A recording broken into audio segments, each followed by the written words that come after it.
जय गोपी जन वल्लभा गिरिवरधारी।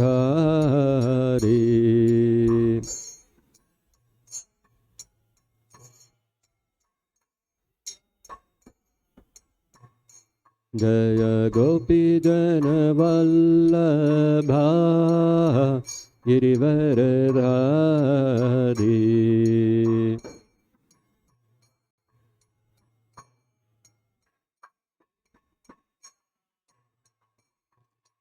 यशोदनन्दन व्रज जनरञ्जना।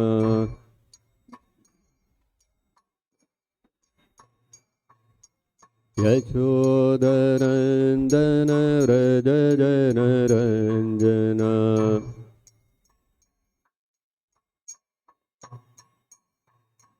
यमुनातीरावनचारी।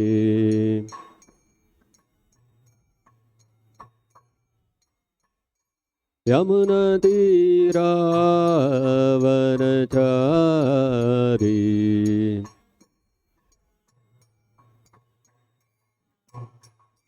जय राधमाधवा कुंज विहारी।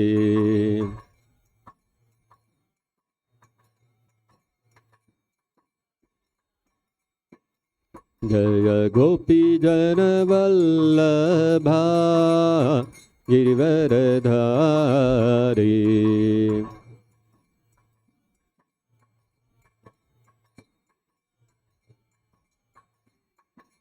यशोदनन्दन व्रज जनरञ्जना।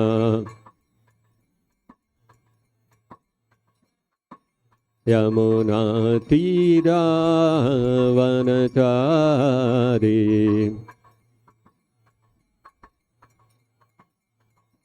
यमुनातीरावनचारी।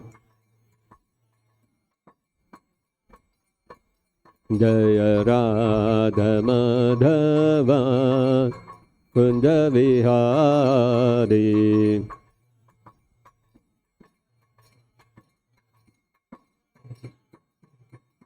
जय राधमाधवा कुंज विहारी।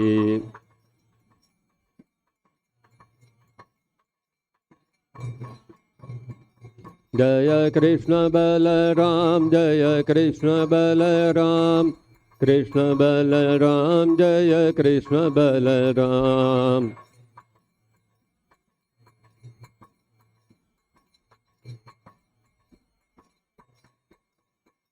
जय गौरनिताय जय गौरनिताय। गौरनिताय जय गौरनिताय।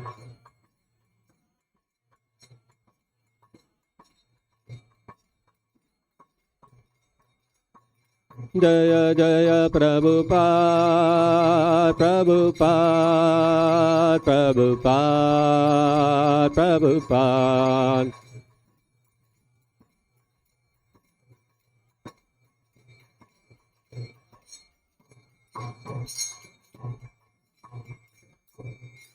जय विष्णुपाद परमहंस परिव्राजकाचार्य स्तोत्र सतर्षि श्रीमद इस डिवाइन ग्रेस ऐसी भक्ति वेदांत स्वामी श्रील प्रभुपाद की जय। जय विष्णुपाद परमहंस परिव्राजकाचार्य स्तोत्र सतर्षि श्रीमद इस डिवाइन ग्रेस श्रील भक्ति सिद्धांत सरस्वती गोस्वामी महाराज की जय। अनंत कोटि वैष्णव वृंद की जय। प्रेम से कहो श्री कृष्ण चैतन्य प्रभु नित्यानंद श्री अद्वैत गदाधर शिवासदि गौर भक्त वृंद की जय। ग्रंथराज श्रीमद्-भागवतम की जय। श्री श्री कृष्ण बलराम की जय। श्री श्री गौर निताय की जय। हरे कृष्ण महामंत्र की जय। जगत गुरु श्रील प्रभुपाद की जय। निताय गौर प्रेमानंदे हरि हरि बोल। ओम नमो भगवते वासुदेवाय। ओम नमो भगवते वासुदेवाय। ओम नमो Bhagavate Vasudevaya. Reading from Srimad-Bhagavatam, Canto 3, Chapter 22, The Marriage of Kardama Muni and Devahuti, text number 26 and 27. Amantriya tam muni varam, amantriyatam muni varam, amantriyatam muni varam, anujnataha saha anugaha, anujnataha saha anugaha, anujnataha saha anugaha, pratasthe ratham aruhya, pratasthe ratham aruhya, pratasthe ratham aruhya,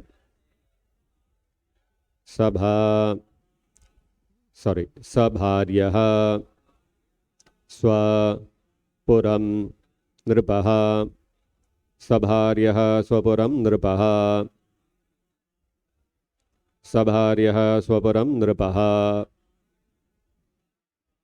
ubhayor rishi kulyayaha, ubhayor rishi kulyayaha, ubhayor rishi kulyayaha,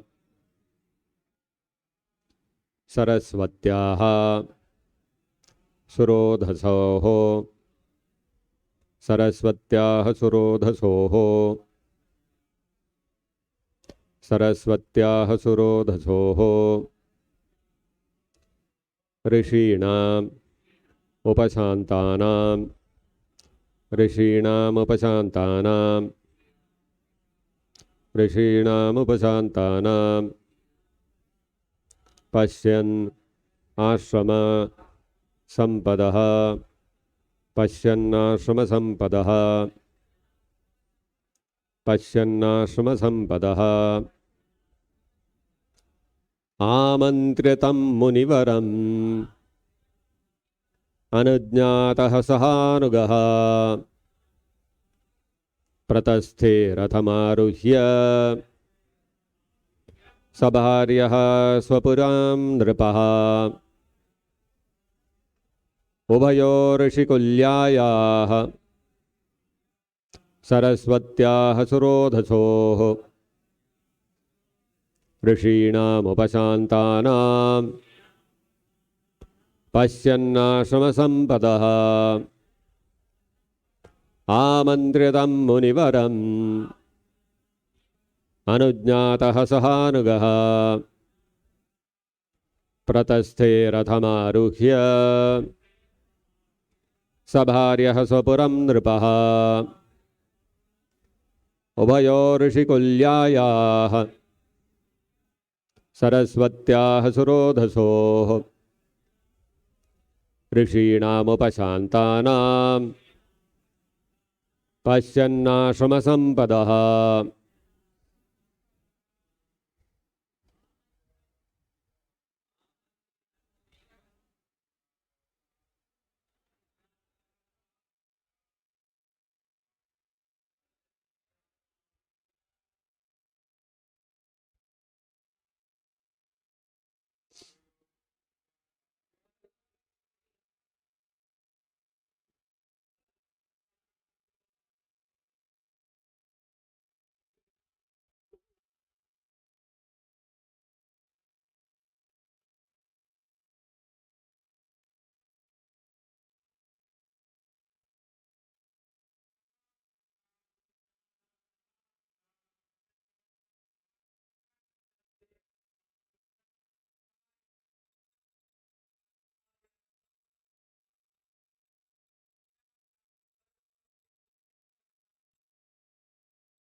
Amantriya, taking permission to go. Tam, from him, Kardama, Munivaram, from the best of the sages. Anujnataha, being permitted to leave. Saha Anugaha, along with his retinue. Pratasthe, started for. Pratham Aruhya, mounting his chariot. Sabharyaha, along with his wife. Swapuram, his own capital. Nripaha, the emperor. Ubhayoho, on both. Rishikulyayaha, agreeable to the sages. Saraswatyaha, of the river Saraswati. Surodhasoho, the charming banks. Rishinam, of the great sages. Upashantanam, tranquil. Pashyan, seeing. Ashrama sampadaha, the prosperity of the beautiful hermitages. Translation and purport by His Divine Grace Srila Prabhupada. After asking and obtaining the great sage's permission to leave, the monarch mounted his chariot with his wife and started for his capital, followed by his retinue. Along the way, he saw the prosperity of the tranquil seers, beautiful hermitages on both the charming banks of the Saraswati, the river so agreeable to saintly persons. Kindly repeat. After asking and obtaining the great sage's permission to leave, the monarch mounted his chariot with his wife and started for his capital, followed by his retinue. Along the way, he saw the prosperity of the tranquil seers' beautiful hermitages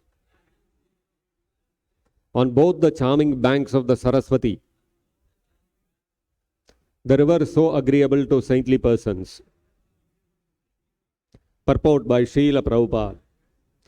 As cities are constructed in the modern age with great engineering and architectural craftsmanship, so in days gone by, there were neighborhoods called Rishikulas, where great saintly persons resided.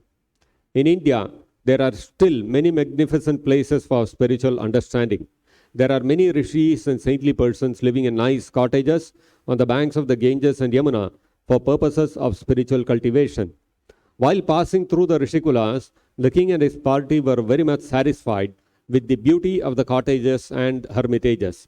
It is stated here, Pashyan Ashrama Sampadaha. The great sages had no skyscrapers, but the hermitages were so beautiful that the king was very much pleased at the sight. Thus ends the Bhaktivedanta purport. Om Jnanatimmirandasya Jnananjana Chakshurunmilitam Yena Tasmai Shri Gurave Namaha.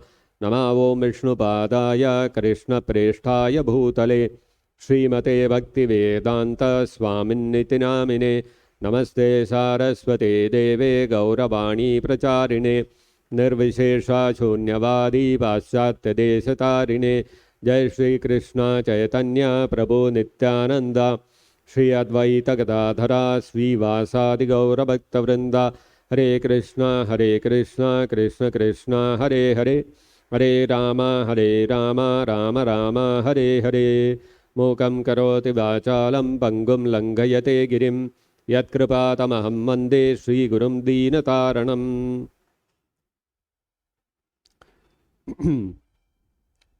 We are seeing here that Emperor Swayambhuva Manu has handed over his daughter in marriage. The marriage of Swayambhuva Manu's daughter, Swayambhuva Manu, and his wife, Shatarupa. Their daughter, Devahuti, they decided to marry her to Kardamumuni because she, Devahuti, desired to marry Kardamumuni because of his great qualities. Devahuti was also equally well qualified, and being a good match in terms of their natural qualities and their propensities, Swayambhuva Manu married off Devahuti, his daughter, to Kardamumuni, and Shatarupa, his wife, Devahuti's mother, was also she also gave her consent. She was also agreeable for the marriage. And thus, the marriage of Kardama Muni and Devahuti took place at, where did it take place? It took place at the hermitage of Kardama Muni. And after the marriage, Swayambhu Manu and Shatarupa gave whatever dowry was suitable for them. A lot of clothes, jewelry, household utensils, etc., whatever was required for them to settle in their household life. Everything was given as gifts, dowry, by Swayambhu Manu and Shatarupa to Devahuti. And after that, they are now taking leave of Kardama Muni and going back to their kingdom, to the capital. Now, when Anujnataha, Munivaram Anujnataha, Munim Tam Munivaram, meaning the best of the sages, Kardama Muni, Amantriya, having requested him to give permission to leave. Anujnataha, Kardama Muni also gave his permission for them to leave.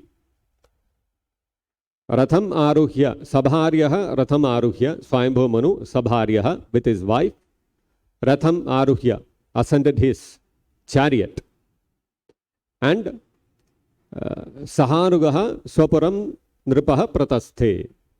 He proceeded to his Swapuram, to his city, to the capital city, where his palace was, along with his retinue, whoever had accompanied him, because he was naturally an emperor. He would not have come alone. He would have come with a lot of accompanying people. Along with all of them, the king returned to the capital city. Which was his capital city, and where was he going? How did he return? All that will be described in the upcoming verses.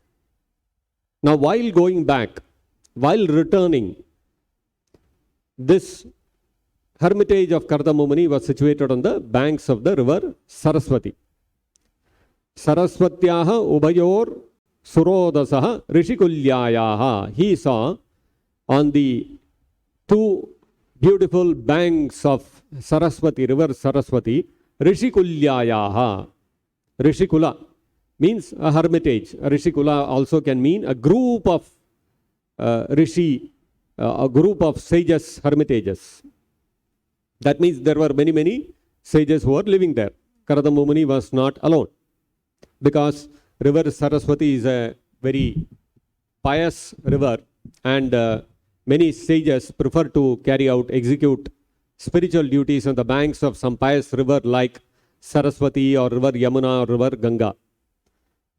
Naturally, along the banks of the Ganga, Yamuna, Saraswati, we will find many places of residence of the saintly people. Of course, river Saraswati is now hidden. She is not seen to our eyes, but at least Gangaji and Yamunaji are there. And even today we can find many places of pilgrimage on the banks of Yamuna and Ganga. And all these places of pilgrimage, you will find a lot of sages living even today. Now, in those days, in the modern days, of course, when we go to these places of pilgrimage, we see a lot of concrete buildings and well-paved roads, electricity, all these modern amenities are there. In the olden days, they were differently made, but still they were well planned. That is why it is said Rishikulyayaha, Rishikula.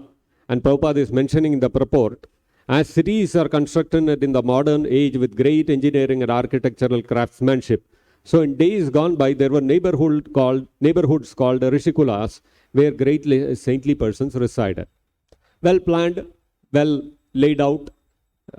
This one Rishikulas were there in the olden ages. And there, what kind of people used to live? Upashantanam Rishinam, Rishikulyayaha. So the very peaceful, tranquil sages, their beautiful hermitages were there on the both the banks of the river Saraswati. And when Swayambhu Manu, along with all his retinue, they saw this beautiful hermitage, Pashyan Ashrama Sampadaha. They saw the opulence, the prosperity of the beautiful sages. So sages are people who are renounced people. They don't have any too many material comforts. They are not very attached to material comforts or living in opulence. If you compare Swayambhuva Manu, he was an emperor. He must have been living in a royal palace. And the palace means it would be very richly built with costly marble or granite, costly expensive stones, valuable jewels. There would be several servants carrying out their orders, and they would have all sorts of beautiful furniture made out of ivory and very soft cushions, etc. This is naturally expected. Now, when you look at a hermitage, what will be there? Thatched cottage, mud flooring spread over with cow dung, and a few cows here and there. That's all. And here and there some yajna-shalas. This is all that you will see in a hermitage. You will not see big palace like Prabhupada is mentioning in the purport. You won't find any skyscrapers there. Modern understanding of opulence means there have to be skyscrapers, and you go into the skyscraper, there is air conditioning, central air conditioning, and Italian marble on the floor, and all furniture made out of teak wood, etc. In a Rishikula, you will not find all these things. You will not find Italian marble flooring. You will find mud flooring with cow dung and all those kind of things. But still, even Swayambhuva Manu, living in such royal opulence, he was satisfied by the ashrama sampada, by the prosperity of the hermitages. Interesting. So what is this ashrama sampada? For an emperor living in such great opulence, which even modern day the richest of the people cannot even conceive of the opulence in which the emperors of the world used to live in those days. So that kind of opulence, which is not present in a very simple dwelling, cottage of the hermitages, what is the kind of opulence there that even an emperor became very satisfied by seeing that? Actually, to understand the opulence of a rishi, of a sage, there is a wonderful pastime of the Supreme Lord, which is described in the 9th canto of the Srimad-Bhagavatam. The pastime of Ambarish Maharaj. Ambarish Maharaj was the emperor of the world, and he was a great devotee. He was a great devotee of Krishna. He was such a great devotee, every activity of his was dedicated to serving the Supreme Lord. His eyes, he would engage in seeing the beautiful deity of the Lord. His hands engaged in cleaning the temple of the Lord. His legs in walking to the temple of the Lord. His voice in describing the glories of the Supreme Lord. His sense of touch in touching the bodies of the great devotees. So like this, practically every sense of his, all his karma-indriyas as well as jnana-indriyas were engaged in Krishna's service. He was such a great devotee. And because he was such a great devotee, he was very famous all over the world. And now, this Ambarish Maharaj, his only activity in life was to please Lord Vishnu. And therefore, all his subjects also, all the citizens also during his time, because whatever the leader performs, whatever activity the leader performs, the common citizen also they follow. So because Ambarish Maharaj was such a great devotee, all the citizens were also great devotees of Vishnu. None of them were interested in money, opulence, sense gratification. All of them were oriented towards being devotees of Vishnu. Naturally, Ambarish Maharaj became very famous all over the world. Now, this Ambarish Maharaj once, he and his wife, they thought, and his wife was also a great devotee. So naturally, it became very conducive for Ambarish Maharaj to execute devotional service. Once this Ambarish Maharaj and his wife, they decided to please Vishnu. For 1 year, let us follow the vrata of Ekadashi. some specific vrata they took for following fasting on every Ekadashi for 1 year.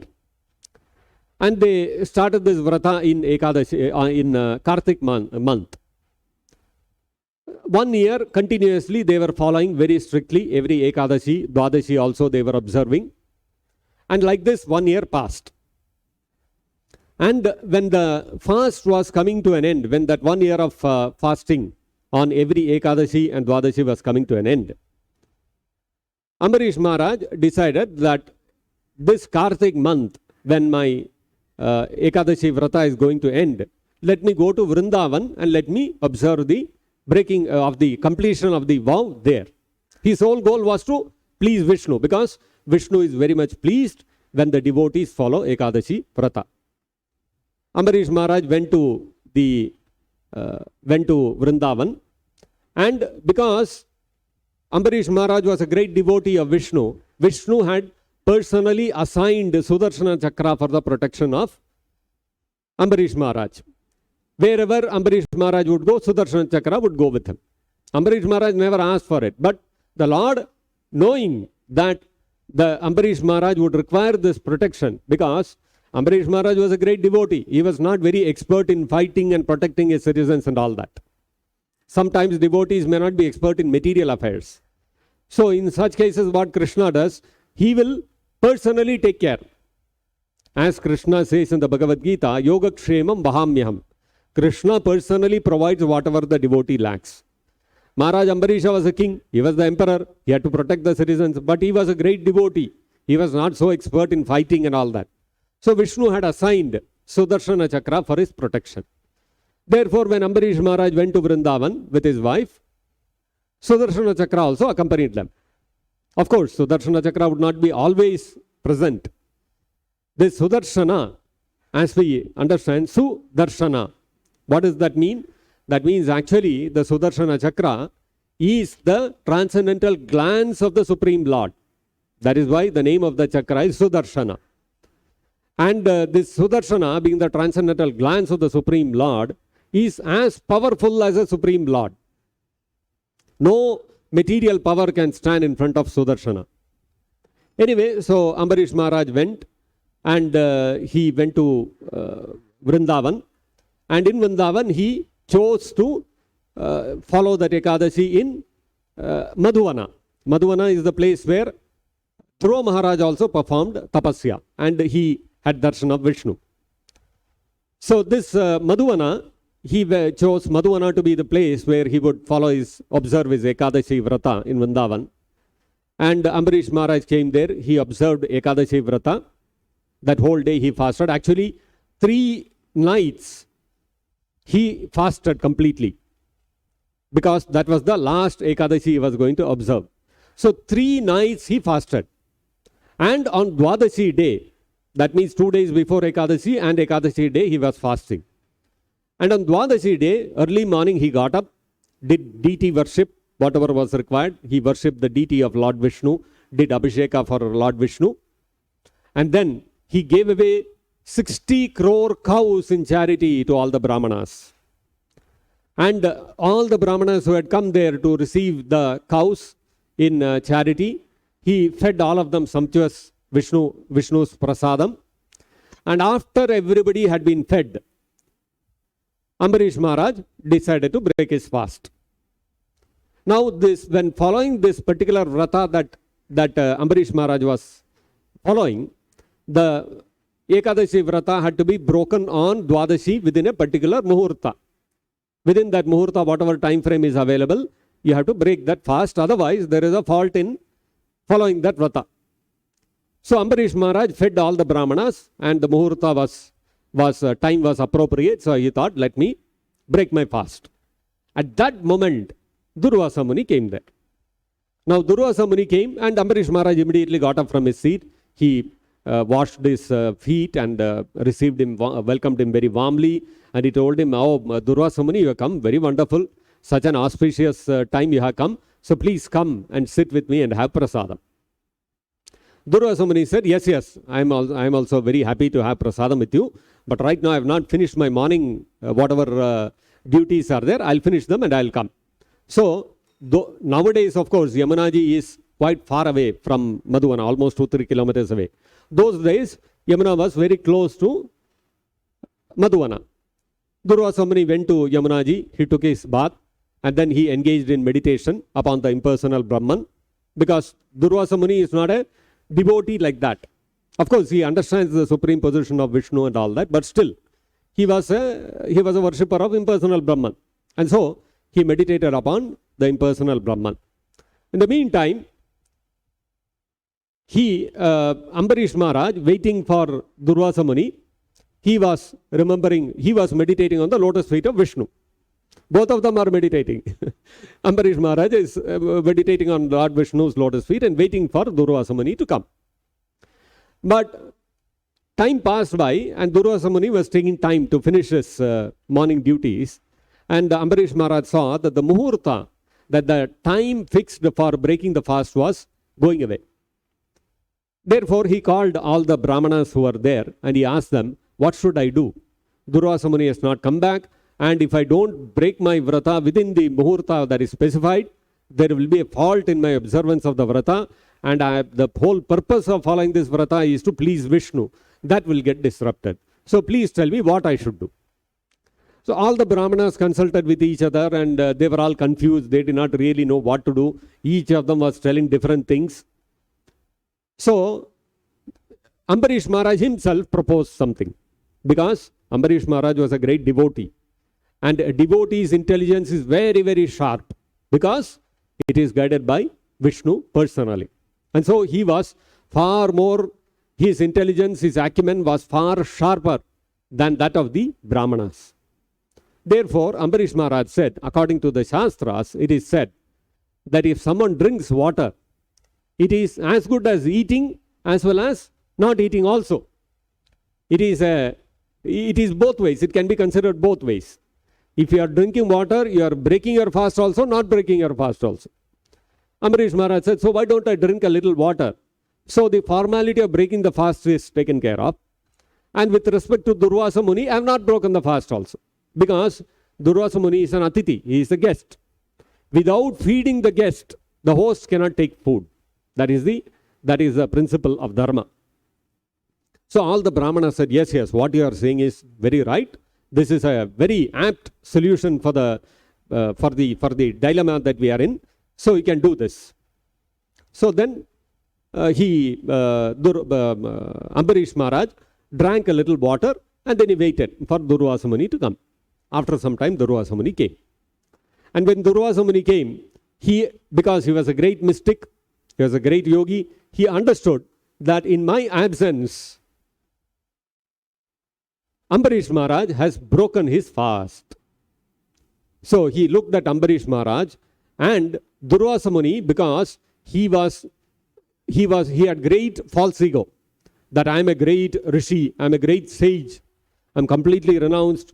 And this Ambarish Maharaj and Durvasa Muni had also heard the fame of Ambarish Maharaj. So he was a little envious of Ambarish Maharaj also, because Ambarish Maharaj is after all a Kshatriya, I am a Brahmana, and he is a king living in the midst of all royal opulence, and he has a wife and so many children and relatives and all these kind of things.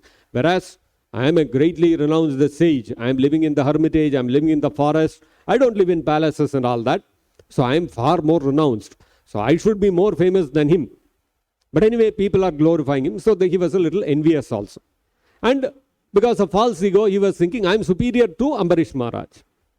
And therefore, he became very angry. And he said, Ambarish Maharaj, what do you think of yourself? You have become so famous. Because of that, you think whatever you can do, you want to do, you will do. How can you break your fast when I am there? I am such a great sage, I am such a great rishi, and I have come as your guest, and you have broken your fast without feeding me? You see what I will do to you. And he pulled out a clutch of hair from his head, and he created a fiery demon out of that. And this Rakshasa was practically emanating fire from all over his body. And Durvasa Muni created the demon and he said, go and kill Ambarish Maharaj. Now Ambarish Maharaj is not some great valiant fighter like Arjuna or Bhima or something like that. So when he saw the demon, he folded his hands and said, okay, if this is my fate, all right, I'm ready to accept this. And he folded his hands and bent his head down.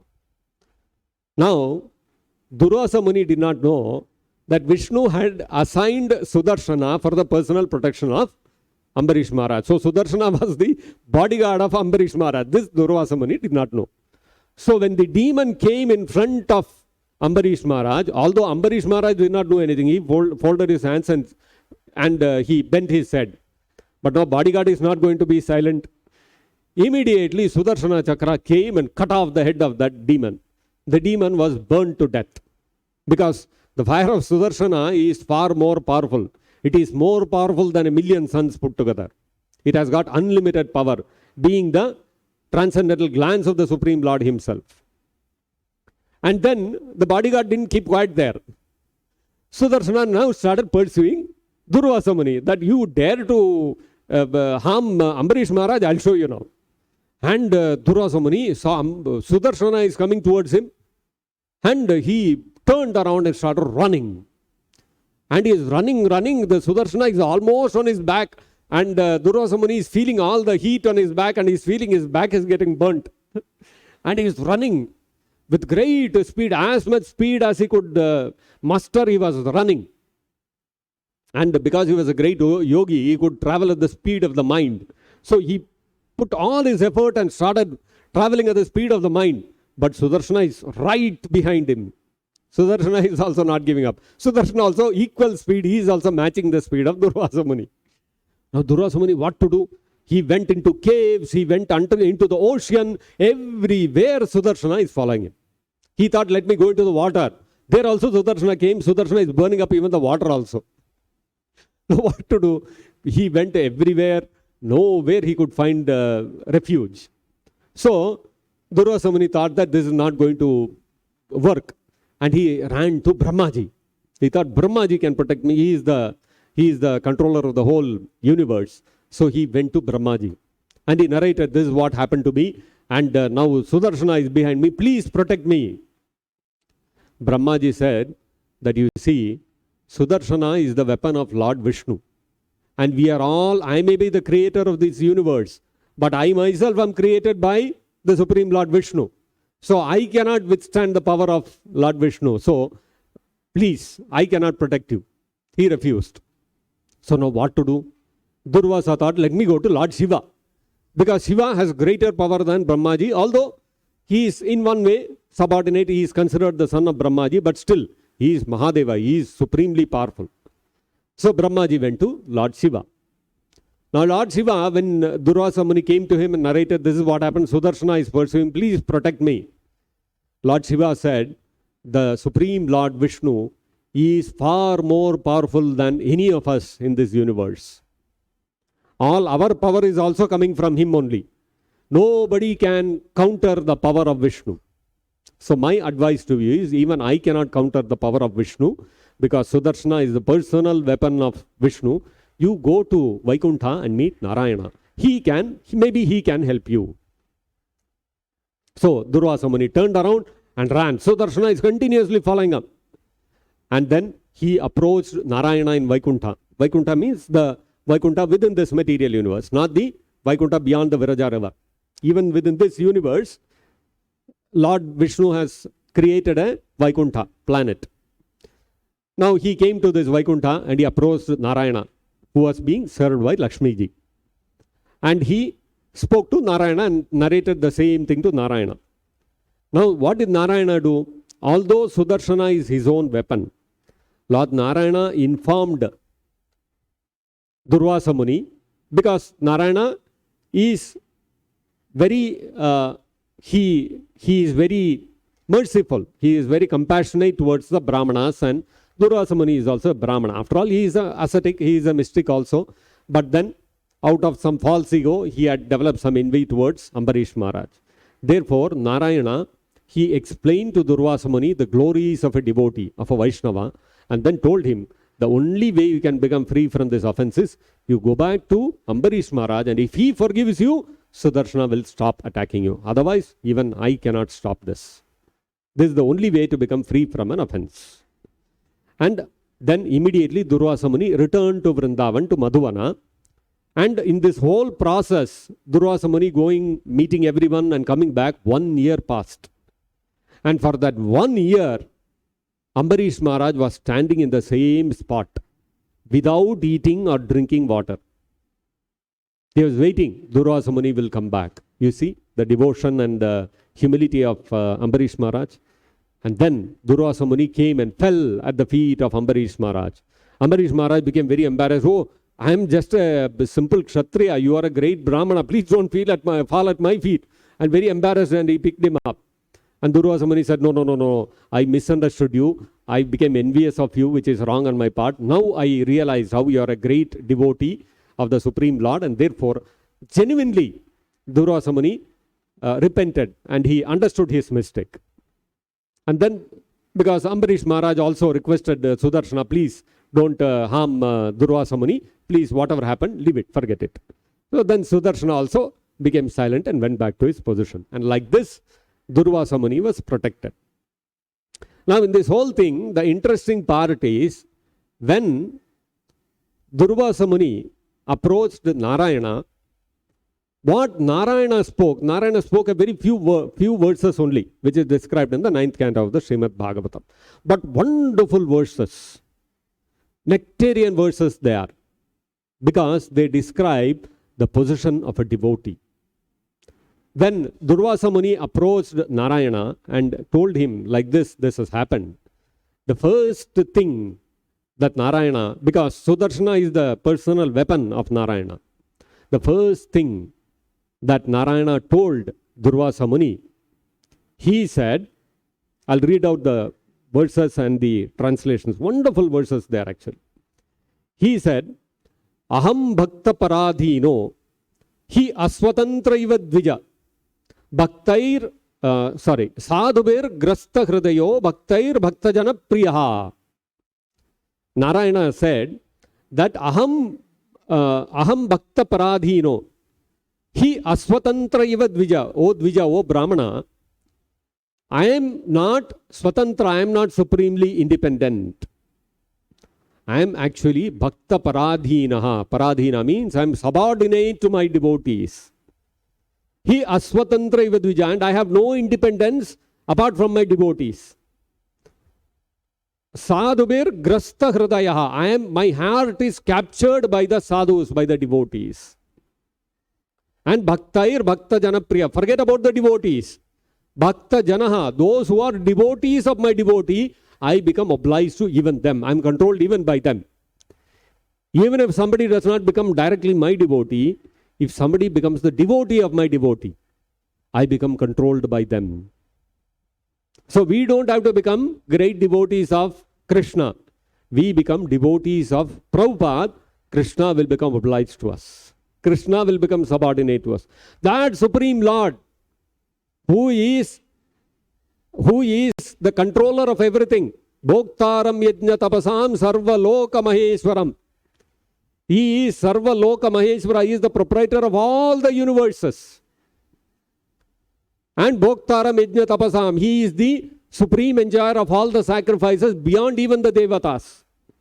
That Supreme Lord, who is the source of all opulences, unto whom everything is supposed to be offered, that supreme controller becomes controlled by his devotees. And then he said, Lord Narayana told Durvasa Muni, Naham atmanam ashase mad bhaktaihi sadhubir vina shriyam chatyantikim brahman yesham gatiraham para. He said, Narayana further said, Naham atmanam ashase. I don't at all desire to enjoy my bliss, my ananda. I don't like to enjoy myself. Nor shriyam chatyantikim brahman. Nor do I like to enjoy the supreme opulence that I have. Narayana is the possessor of all the opulences. He is Bhagavan. All the 6 opulences belong to him, and all the opulences that we see in the world, even that what we see in this earthly planet as well as those in the Swargalokas, everything belongs to Narayana. And he is saying, I don't like to enjoy this opulence. I don't even like to enjoy my own transcendental bliss. Mad bhaktair sadhubir vina, without the association of my devotees, I don't like to enjoy anything. In other words, Krishna cannot enjoy independent of his devotees. Prabhupada mentions in the purport that Krishna actually is dependent upon the cooperation of his devotees to enjoy. Just like in Vraja, if Krishna is to enjoy, the gopis are required, the gopas are required, Yashodama is required, Nanda Maharaj is required. Without them, what is the enjoyment of Krishna? Krishna cannot enjoy.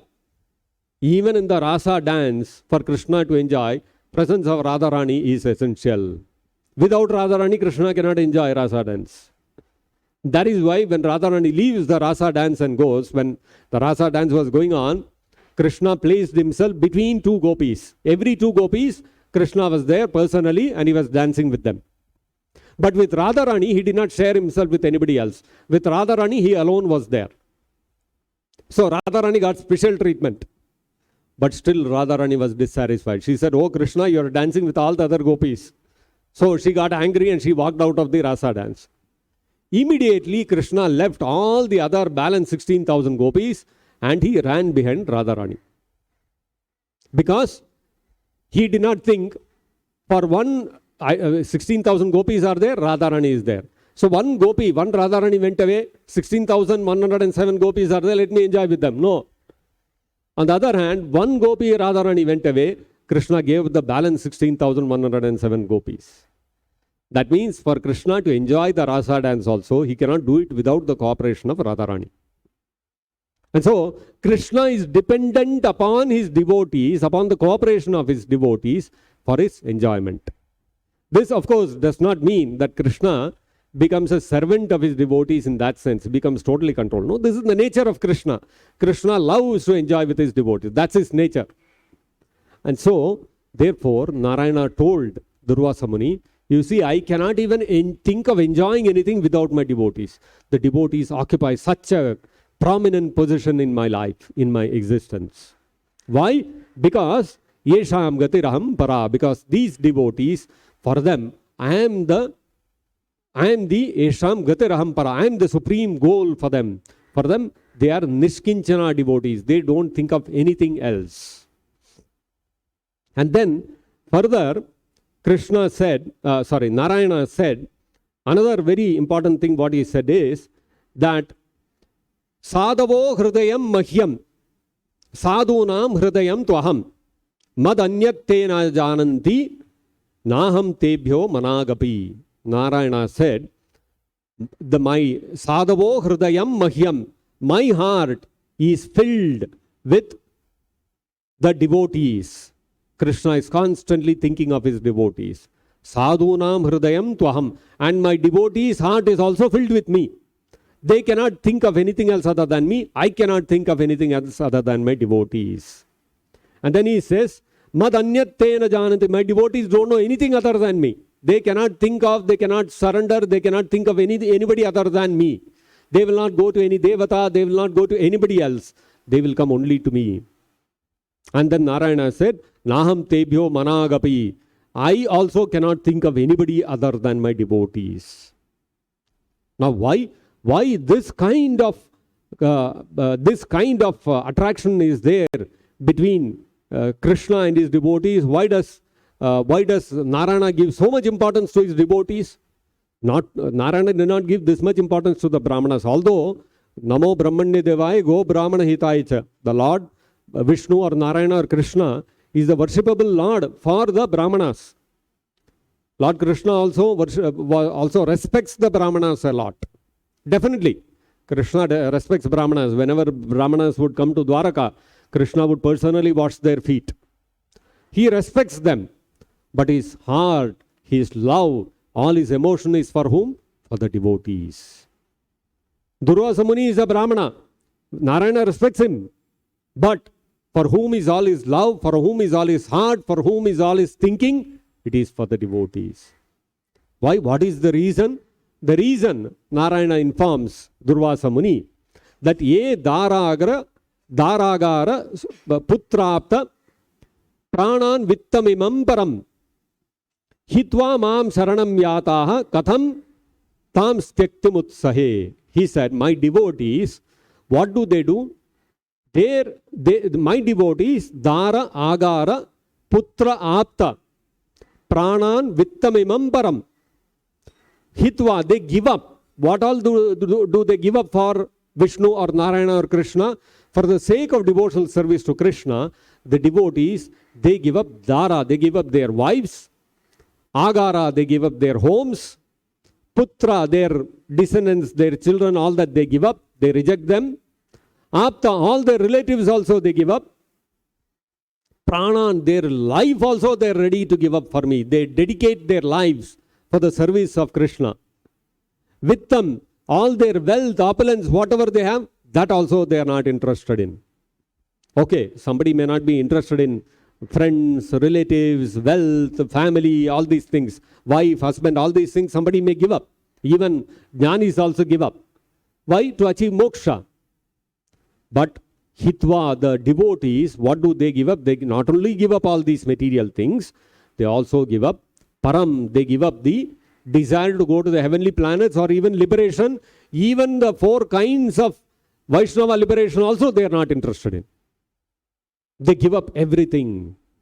And therefore, Narayana is saying, Katham stam stektum utsahe. How can I ever stop thinking of them? How can I ever give them up? I can never give them up. I can never forget them. See how Krishna becomes obliged to his devotees. When we give up our families, we give up our houses, and we give up our careers, our jobs, our all relatives, everybody we give up and we come and join the temple. Actually, what happens?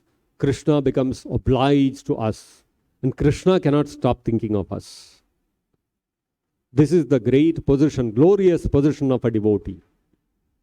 So therefore, a devotee is not very much, he does not think twice about giving up all these things and surrendering himself to serve Srila Prabhupada's mission, to become a devotee of Krishna. Krishna personally becomes obliged to all of us when we give up all these things and surrender to him. This is the glorious position. We come, when we come and when we join the temple and all that, we don't understand the significance of joining the temple. Somehow we get attracted to Prabhupada's instructions. We feel, okay, let us dedicate to Prabhupada, and like that we come and join. But you see, it is such a significant act that when we give up everything and surrender to, when we come and join the temple, Krishna becomes obliged, so much so that he cannot stop thinking of us. That means the moment we surrender and we come and dedicate our life, when we join the temple, what happens? Krishna starts controlling every aspect of our life. You see how Krishna personally protected Ambarish Maharaj. Ambarish Maharaj did not have to take any step to protect himself when Durvasa Muni decided to kill him. He folded his hands and he said, okay, if I'm going to die, I'm going to die. But Krishna said, no, this is not what I want. Krishna personally took steps. Krishna, who is Namo Brahmanya Devai, who is the Lord of the Brahmanas, and he respects so much the Brahmanas so much that he washes their feet personally. That Lord decided, Durvasa is such a great Brahmana, but he has offended my devotee. I will send my Sudarshana Chakra and kill him. The Lord became ready to kill a Brahmana. Actually, Brahmana should not be killed. It becomes Brahma Hatya. It is a great papa. The Lord, he neglected all those things. He said, no. Brahma Hatya means Brahma Hatya.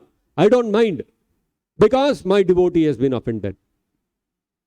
That is the level to which Krishna becomes obliged to a devotee who surrenders himself.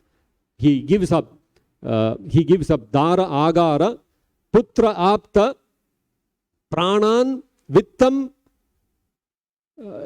imam param. So one who gives up all desires for wealth, for family, for one's attraction, for all relatives, one's parents, one's wives, children, all these things, and dedicate himself to Krishna, such a person becomes very, very dear to Krishna.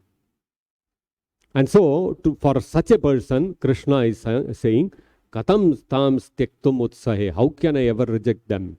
That means Krishna is constantly thinking of such devotees, and such devotees also have no other work than thinking of Krishna and doing something, some service for Krishna.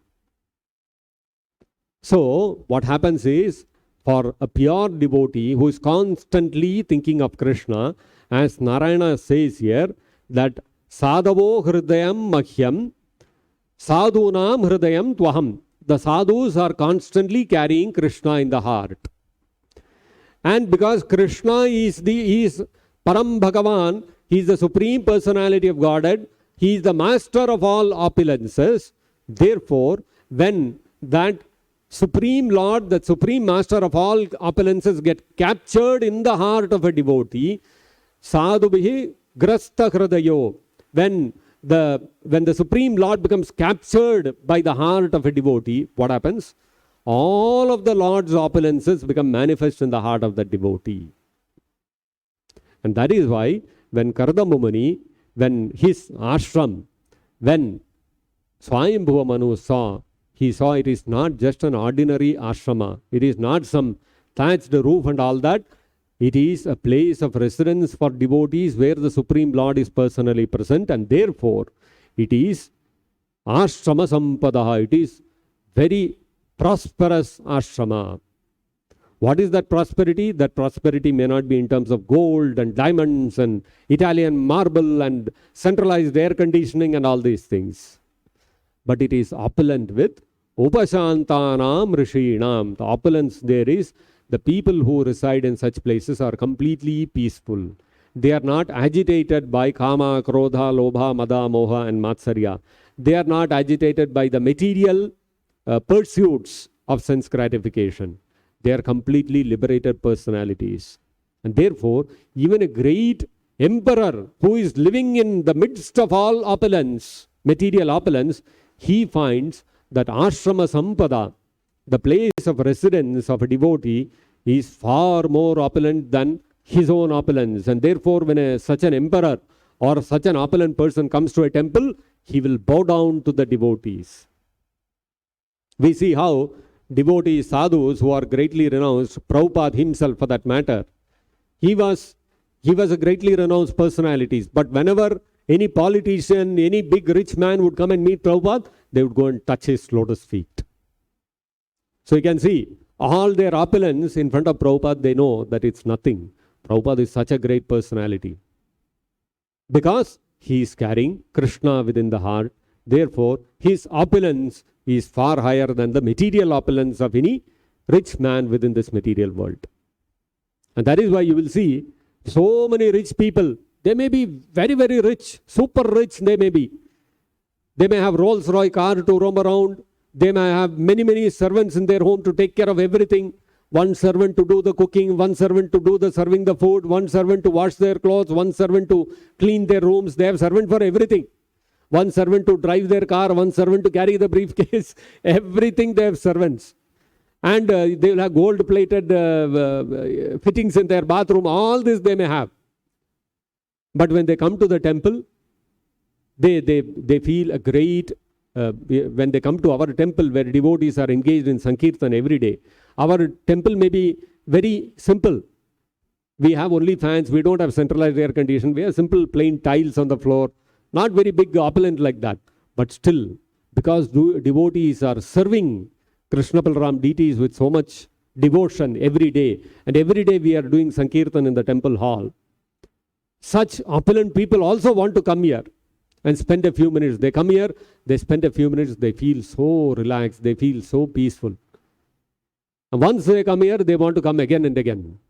They come, they attend some festival. Once they attend a festival, they'll say, Prabhuji, I will want to come every year for this festival. Somebody comes once for Janmashtami, he'll say, Abhishek, your Abhishek is so wonderful. I enjoyed it so much. I want to come every year. Why? Because the opulence that is there in our temple, in our ashram, is not there in the richest man's house. That is the opulence of devotion to Krishna. Therefore, even our ashram may lack so many amenities, our temple may lack so many material amenities, but still it has the opulence of devotion to Krishna. And therefore, anybody who comes into this temple hall, immediately he will feel that vibration. Of course, every day we are attending Sankirtan and doing deity worship here in the temple hall. We may not feel that because we have got used to it. But for an outsider, when he walks into the temple, immediately he will feel. It is very palpable, that vibration. And so therefore, it is very attractive even for the most opulent people. So we may not be blessed with all that riches like materially opulent people, but we have an opulence of devotion to Krishna, which far excels all material opulences, like Swayambhu Manu himself, the emperor of the world, is experiencing when he came to Kardama Muni's ashram, that the opulence of Kardama Muni is ashrama sampada. It is really wonderful, and he was very satisfied. I given my daughter in a very opulent place. You see, Swayambhu Manu was not, he had brought his daughter up very nicely in the palace, in the midst of all material opulence. But when he left her in the ashram without all those material comforts, he did not feel, oh, what to do? My daughter is living in poverty. No, he is seeing ashrama sampada. I have given my daughter in a place where the opulence is far more than my palace. So therefore, we have to understand, we have to appreciate the value of this ashrama sampada, and we are able to experience this ashrama sampada simply because, what? As the Lord is saying here, that dara agara Sutta apta, putra apta, pranan, vittam, chaparam. We have given up all these things. We have dedicated our life for Prabhupada and Krishna, and that is why we have become eligible to enjoy this opulence. And so, a devotee, we must, as devotees, we must recognize and appreciate this opulence that Prabhupada has blessed us with, and we should always, if we are able to always appreciate this opulence that Prabhupada has blessed us with, we will never think of ever leaving the moment. And this will keep us always firmly fixed up and steady in our devotional service in the ashram. So I'll stop here. If there are any questions or comments, we can discuss. One question only, please. We are running late on time. Hare Krishna, Prabhu. Hare Krishna. Like Durvasa Muni is a great Brahmana, such a powerful mystic yogi who could travel to Vaikuntha. Yeah. So how to understand his act of becoming envious on such a great pious king Ambarish? Because he is not a devotee. He knows the position of Vishnu and all that, but he is an upasaka of impersonal Brahman. So naturally, as long as the Srimad-Bhagavatam also says that the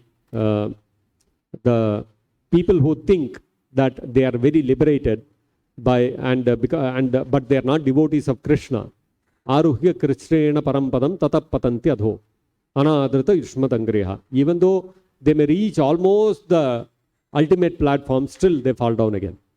So fall downs for a non-devotee are not ruled out, whereas a devotee will never fall down. That's very clear. Is that okay? Thank you. So we'll stop here. Grantharaj Srimad-Bhagavatam ki jai, Jagat Guru Srila Prabhupada ki jai, Nitai Gaur Premanande Hari Hari Bol.